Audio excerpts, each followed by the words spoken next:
listening to Combat Sports UK. Combat Sports UK. Rob Smith here for Combat Sports UK. I'm here at TFT. I'm here with the newest England-ranked heavyweight, Mick Parkin. Mick, how are you doing, mate? I'm doing good, mate, thanks. So we'll talk about the fight straight away. You're fighting Martin Tybura, UFC London. Talk to me about that fight. Was that a fight that you particularly asked for? Was it the UFC approached you with Martin as an opponent? Yeah, them approached me, so I tried to get something for the end of the year. I think I asked for like December time. I think Davey Grant was on the card in Florida, so I asked for that, and they said, oh, there's not much. And I heard no back, so I was a bit like, oh, no, gutted.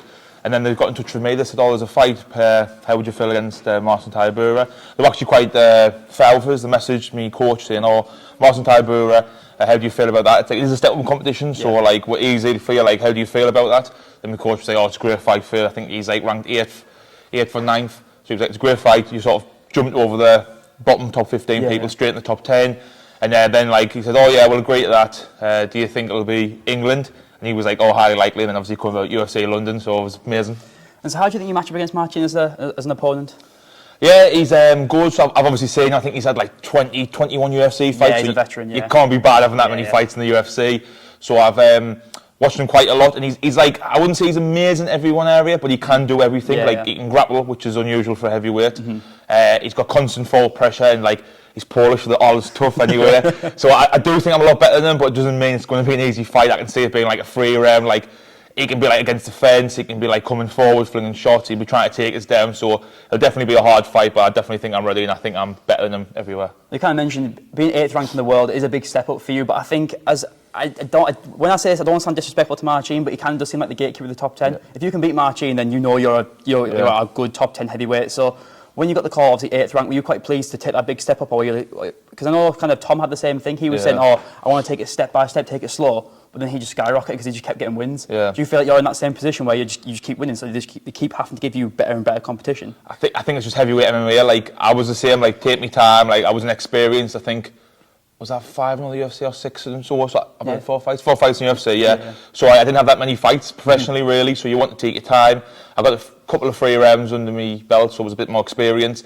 And yeah, like you win. And I think the first guy was, I think he had 1 UFC fight, or he won a contender series, won a fight, so it was quite fair, I thought. Second guy was a contender series winner, so it was fair. Then I got a step up because I'd won 2. That was like Muhammad Usman, so that was like a step up competition. So I think they've been fair how they've matched us, and then obviously the last one was a nice matchup too. So I think it was fair. I think it was for a step up. Like, I maybe thought it would have been some of the top 15. Like, I saw a few people mention like Tuvasa, Lewis, somebody like that, which would have been a great fight. Yeah, I saw the Tuvasa kind of rumours. I thought that would have been a great matchup. A big track, just because they're obviously all dangerous, especially them two are really dangerous, but they're just the popularity of them as well. They're a min fight, so I thought potentially one of them, and then obviously I didn't hear nothing, and then like this was even great. Like, I wasn't thinking that high up. I thought, oh, round about my area and stuff like that, and then they've offered us this, and then not looking ahead, I don't know where I'll go. I don't know if I'll jump in the top 10 or if I'll go 8th or I'll be 10th or 11th, I don't know. So we'll see where I go after this win, and then like look from there. And so you're coming off the biggest win in your career at UFC 304.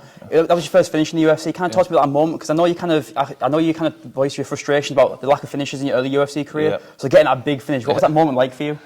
Oh, it was amazing. I think looking back now, maybe it was. I'm still like learning, so there was a few things I've put together. And after a few of my fights, I was looking at my coach like maybe need to start like. I feel like sometimes maybe it's like single shotting and like countering people, and then like them would stand off us a bit because I was like maybe out striking them. So I was trying to work on maybe me pushing forward as well, like safely pushing forward, not taking too many risks, but maybe he's like trying a little bit more. So I worked with my coach loads with this guy. I did think he would be hard to finish on the feet. I thought, oh, I'd have to take him down, maybe he's grinding him out on the floor. I did think I'd finish him, but I thought it would be on the floor. And obviously in the fight, it was going quite well on the feet. I kept going. Then like I remember my coach shouting, oh, it was getting on the bit. So I thought maybe he's win this round out on the feet, then like maybe take him down. Obviously I landed with a big right hand, but it was amazing. I think to be at Manchester, get a finish there, like was amazing. Like, the crowd was great. It was a shame about the times, but it is what it is. I think this one's going to be it's prime time. It's our time. So that's perfect. And I don't know about the card yet, but I saw one where I'm like 3rd fight on, like at the end. But I've also seen one I was in the prelims, so I'm not too sure yet. They do change it. I think last time I looked, you're on the main card, I believe. I saw that as well. And I thought, realistically, he's 8th rank, that's where I'll be. But I have been there before, and they've put us on like 1st, so I'm ready for that. But 3rd would be nice up on the card. It's not too late, so probably like 9, 10 o'clock, so it'd be great. And like, the atmosphere is amazing. Like, Manchester was still great, London was amazing, but this would be my first, if I were on the main card, it'd be the first main card fight. And the fight week's amazing. Maybe it's a little bit more stuff to do in that now, and like it's great. I like fighting the UFC. I like fighting, and my training's been going great. I think it's 7 or 6 weeks out now. 22nd, I think it's Saturday, so I have 6 or 7 weeks out on Saturday. I think so, yeah. I think it's 7, to double check. And then, training's going great now. I feel quite fit this far out. Travelling down with Tom, training with him like every week. Training up here at TFT with like Big Phil and the heavyweights up here. So it's going great now, so I'm flying. And so when you got that finish, was it almost like a moment of relief? Because obviously we spoke about you struggled to get finishes early on. Was it kind of like a relief? Like, okay, I finally got my first finish. It was like, how did that kind of feel to get that first finish? Yeah, I never pushed the finishes. Like, it was there, so I took it. Like, maybe early on, if I'd hurt him, maybe I would have stepped off the gas and played it safe. While now, I could see like that shot landed. He was definitely like to be finished. Looking back at me earlier fights now, I think if I went back in there now, the way I'm feeling at the moment, how my training's good, I think I'd finish a lot more of them. Yeah. So maybe it was a confidence thing of like being in the UFC. Like, I wouldn't say nervous, but maybe just step in the competition. Them staying a bit safer. Like, they're not like leaving themselves there. So I've just been working on my game to get more finishes and training, just getting better. But yeah, like, it's amazing. And obviously the bonus was double, so it was even better. Yeah, I was just about to say, just answer my next question, mate. There was that really good moment where Tom Aspinall actually called you and said, you've got the bonus. So what were your emotions like when you get a call from Tom saying you've got the bonus? You think, I've just won 100 grand? Well, I was, so I remember getting the finish. My mates were like, yeah, you'll get that, you'll get that. And I remember watching them all. I think when some of the interviews from the UFC after, and they said, like, about the bonus and everything, and I thought, look, I hope my friends win. Like, Modestus, I trained with Modestus, he was fighting, Tom was fighting, so I want them to win, but I also do want everybody to have a boring fight. So I was watching them, obviously it was early in the morning, I was knackered watching them. All the fights were pretty like, not finishes or decisions. Yeah, well, I remember Dana came back, because I was at the event, and I was thinking, like, Dana's fuming, he's angry, like, so it worked well in your favour, because Modestus got a great win, Tom got a massive win, of course, so I think it worked out kind of perfectly. I saw Paddy get that finish, and I thought, he's definitely getting a bonus, because it was a really good finish. So I think, it's fair enough. Then Tom obviously stopped blades in the first minute, and I was like, he's definitely getting a bonus. So I was like a bit like thinking, there's still a chance, but because the prelims sometimes get overlooked as well. Yeah. So I was like, and then I was lying there, and Big Phil messages saying, he rang us, and it was like 6 in the morning, or maybe even later, I declined the call, and my girlfriend was in bed. So I was like, texting, what's up, mate? And he was like, answer the phone, it's a UFC, it's pretty big. And I was like, so the FaceTimed us, so then I answered, I was at the door, I was like, what was pitch black? I was like, what? And he was like, have you heard the news? Like, him and Tom, like, you heard the news? I was like, what? You won 100 grand bonus, but I was like in my head thinking, they're winding us up. So like in the actual thing, they went away, and them actually after were like, you didn't even seem that like happy. And I was like, I kept thinking in my head, this is happening. So I went off the phone, I opened the YouTube, because like they go YouTube and live, and he announces the fights and the bonuses, and that was on, so I was like just refreshing it. Then you come on, and it was like all bonuses, and it was like Parkin, Paddy, and then Tom, and I was like, nay, where? And I was like buzzing, like, where are my friends? Because then we're just getting the trains back early in the morning. I think they just stopped up through the night. I rang them, and they were like, nee, we're buzzing. And then it was like, oh God, that's amazing, really good. I saw you actually managed to buy a house, that money, that must have been an amazing achievement for you. Yeah, it was amazing. It's life-changing money, it is. And like I said, the only thing is now, all the bonuses now are going to be like, wish it was 100 again. It's still not bad, the 50s are good. Hopefully get it next time. I saw Dennis sit back that card, he said there's no more double bonuses. Yeah, I saw that. I think, the way it worked out for you, because you got the last one, now going forward. And Manchester and local crowd, and like, it got shared loads, and I think it got you like a little bit more popularity being on that card and stuff like that. And with all the fights not being finishes, that got shared a little bit more on social media. So probably worked out good for us. And like I said, it's nice to fight in a home crowd. I would like to fight in the American show, because I've always been Apex. It'd be nice to fight in the big arena over there, but I think next year, hopefully get one at the end of the year, maybe he's back in America somewhere like that, but it might be the Apex, it might not. I'm not picky, but it's nice to go somewhere else to Vegas, to see a different part of America. So where would like your ideal arena be in America? Like, would you like an MSG? Yeah, I think everybody wants to fight in New York. I think it's like amazing. Obviously the cards there are quite big, they'll be hard to get on. I'd love to go to New York, America. Like I said, Florida would be nice, because maybe could have went to Disneyland after. We're there. And I've been to Vegas like 2 or 3 times now, so it's still mint, still going to America fighting. The local cards are lovely, and the way it's happened is I've been on every UK card, I think, since I fought. Barring one, I think I was injured the first one, and then ever since I've been fighting, I've been on every one, so it's been amazing, because some fighters, it took them ages to get on the UK card. So that would be great. I always fight in England, hopefully, and then, I imagine it was in the year I was back in America somewhere. And so we'll kind of talk about that UFC London card. We just had a main event announced with Leon Edwards versus Jack Della Maddalena, huge fight. You had a chance to look at the card, and what sort of fights are you looking for in particular on that card? Yeah, I saw that. I saw Edwards was going to be main event. I heard that as a rumour. And there was a few names, like somebody said Masvidal, there was a few linked up. And I was like, but then that's a really, really good fight. I think it'll be an amazing fight, Hopefully Leon gets the win. I'm a fan of the other guy as well, but just the English fighters you want to win.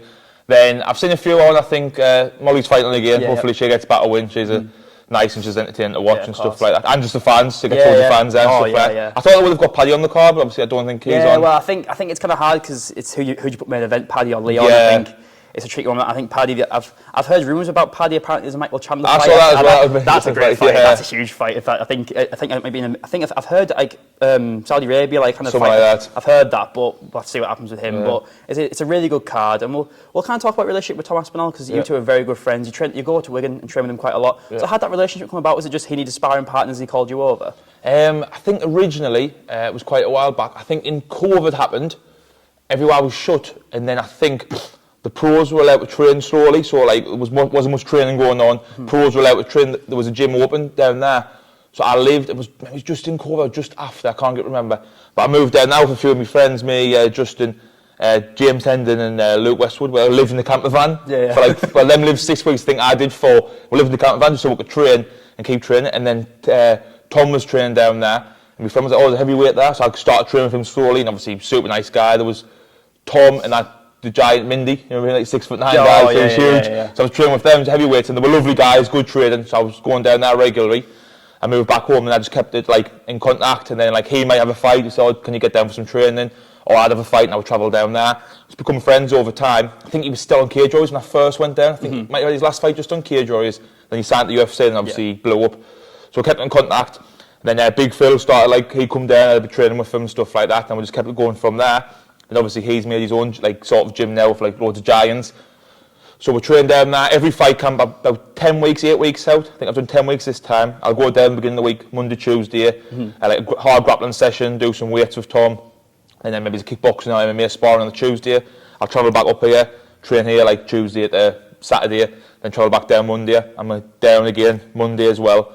Me and Phil will travel down, and then we're always going down because my fight camp, Phil will come with me, so we're like still training. And then like when it's his fight camp, I'll travel with him, so I'm always there. Maybe, well, if there's 3 or 4 fights a year, I might be there 4 or 5 times a year. So we're always in contact and stuff like that. And it's just good for the bodies. Like Tom's amazing to spar with, obviously he's like one of a kind, but there's just loads of giants. It's like a mat where you sit there and there's maybe 12 heavyweights on the mat, which you probably won't get, and they're all like giants or strong guys or fighters themselves, so it's like good. There's no like, oh, I'm knackered now, I've gone over there and that round with the little guy. They're all like bigger than me. Sometimes I feel small, so it's good down there. And then back up TFT where we're at now. Me and Phil train here like every day. Paulie trains with us quite a lot now. He's here like 3 or 4 times a week. Young lad, Big Cameron's just come, who's going to be really good. And then we've got his friend Matty, who trains with us, my mate Bull, and then like Caesar. So there's like 7 of us here at rolling in and out, and it's all hard round. So we're getting the hard training up here, doing our techniques here, then we'll go down there and then try and practice stuff and take stuff away and bring it up here. So I feel like it's the best of both worlds at the moment. Perfect. And so you kind of led me to my next question there. We're here at TFT and see him. I feel like at the moment the North East is just, especially for MMA, it's like a hotbed at the moment. It's really hitting its stride. You've obviously got the Hardwick brothers and Cage Warriors. We've got so many good fighters at the moment. Is there any fighters in particular from, say, your gym or other gyms you train at around the North East who you think could have a UFC future in the next couple of years? Oh, there's loads. It's like, I look here and like even the young kids who come 14, 15, they're like amazing already, and I'm like, at 14, 15, I was useless. I was following my own feet. It's advancing so much, but crazy. We've got loads of big guys here, like Big Charles Joyner as well. He's like light heavyweight now, so he's training with us all the time. He's like obviously the giant, so he's good to have. I think he's come back from Australia, so I think he's huge as well. At the minute, he's like 110 kilos, so he's getting big. So we've got like him as well, who's like a southpaw and a tall southpaw, so like that's hard to get as well. So we've got him as well coming. He's doing well on Cage Warriors. Obviously, Justin Burlington's fighting for the world title in a month after me, so that's mint for him. I think he's never been in the boring fight yet. No. I think for Burlington, you think he wins, UFC's got to be next. Yeah. Hopefully the UFC. Even though the Contender Series shop is definitely due something. And then James Heddon's here. He's like another one. Like Justin James, they're in all the time. It's just harder than like the weights. You've got to have like sometimes 10 to 20 fights before you even like getting the bigger shows. Well, heavyweights, that was 4 or 5 and you're like knocking on the door. So it's much easier for us big guys. But yeah, there's loads coming through now here. Loads of pros that you think are really good, getting better. And then like there's just something to like strive for. Like I says, when I joined, there was Big Phil here who was on like world champ for like forever. I trained with him, and then you're always looking, thinking, oh, maybe I can get there. And then like you're there. Next thing you know, it is hard for everybody. But the North East, it's doing really well. I mean, like it says, George and Harry Hardwick, they're smashing it as well. hopefully them get a call at the UFC. They'll be good to have. Just the funny guy. Great personality. So them to all the gyms, I think North East is doing amazing. So hopefully they keep bringing shows here as well and just get exposed some more. Also, Kennedy Freeman just got a contract. Oh yeah, huge for her. I think the North East we're smashing it at the moment. We're doing so well. What do you think it is about the North East? Because I did an interview with Kennedy a while back, and we kind of said that how North East fighters were all like, it's like a one big family. I think we all look after each other. I think you don't really get that in most places of the country. What do you think about the North East makes it so great here? Yeah, I think it's like similar to these places like Liverpool and that. There's probably not a lot going on. So it's like North East, like Sunderland, this way. You either when you're a kid you play football, or you get like a boxing gym. So now it's like an MMA gym. So I think that's all you've really got around here. And then stuff like that. So I think everyone from a younger age, like even before I started training, I definitely boxed when I was like 10, 11. Like nothing big, but you pushed in as a kid. Try that. Or as a football player, that. So I think it's like everyone ever plays football, they're getting into boxing. So I think it's like not many options to train. It's definitely good to get into, especially with the jiu-jitsu boom and MMA. It's like good for kids. I think it can be off-putting if you look in and think, oh, I'll go into a gym. But like you go somewhere like here, the kids are not even getting hit in the head. It's like more fun and playing. It's like definitely better for like confidence and like the crap in the gym's amazing. I think it brings you on a bit like shy kids come up the shells and that. So it's definitely great for kids to get into. And so we'll kind of talk about like North East MMA again with the Rise and Conquer card coming up, and I was at the last one doing post-fight interviews and stuff, and I saw you there, and you were giving up the title fight, you were giving up the belt. What's that moment like for you? Because you've come and fight on those cards. What was it like to be kind of like the guest of honour, giving the belt away? What was that like? Yeah, I think it's the week before my fight. I think it is Saturday before. Yeah. So yeah, it's always great shows. I think the fight through them in. So I always sneak anywhere with like being like Carl and Fisher's shows. I always used to sneak anywhere and up here. So yeah, you invite us. I think Carl was like, "I do want to do us a favour, do want to hand the belts out, just like a bit something to say." Because like they were like winding us up saying I should do a speech and that. And I was like, "Oh, I don't know that." Like, so I just come show support. Most of the guys from the gym are fighting anyway. So I go to help support them. And like I said, say give the belts out. It was a bit surreal, yeah. Like I fought in all these like local shows, and you're fighting on little shows, and then like one day it's like a massive arena. Like when you first start, everybody thinks, "Oh, the UFC will be mint." When the UFC will be mint, everyone thinks, "Yeah, it would be." But you never think you can get that. And like one day I've like blinked, and now I've like 4 fights in UFC. Like fight the top 10 guy. It's surreal. Like sometimes I've got to step back and think it is amazing. And can I get a prediction on your fight against Marcin? I would love to get another finish and knock out like early. I definitely think it could be there, but I also got to say it'd be a grueling fight, so it could be a decision, it could be like a wrestle one, or I could stop him. I think maybe stop him in the first, or it'll be a decision, I think. And my final question is it's not fighting related. Borough versus Sunderland next week. Are you ready to come to the Riverside and get battered? I don't know. They dropped points in the last time we were against Plymouth. I don't know, away from home, maybe you got a chance, but now I'm going with Sunderland. I'm depressed at the middle of the front at the moment. It's bleak. We're flying to be far at home, but then like at odd time we drop like daft points where it's like last minute thingy. Hopefully they're going up, but hopefully both nice we both going up. I think all three of them. I do like I used to work in the town stuff like a Derby Day of Newcastle was like it's amazing for the city. Like the pubs make so much money, so that's what you want them back up for. But we would probably get back at the minute, so maybe try and avoid them for a while. Well, Mick, thank you for inviting me to your gym. It's been great. I really appreciate it. Thank you very much. Cheers. Thanks.